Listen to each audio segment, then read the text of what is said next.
What's the meaning of cinéma-vérité?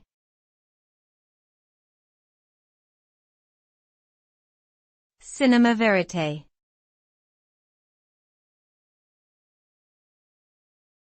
Cinéma-vérité.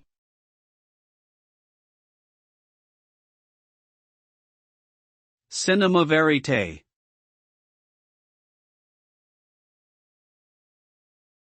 Cinéma-vérité.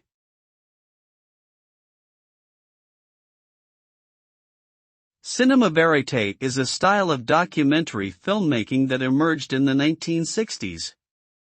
It emphasizes on capturing real-life situations and events as they occur, without any script or contrived setups. The goal is to provide an unfiltered and authentic portrayal of the subject matter. This style is achieved through the use of handheld cameras, minimal editing, and natural lighting. The result is a raw and truthful depiction of reality that immerses the audience in the experience and enables them to draw their own conclusions.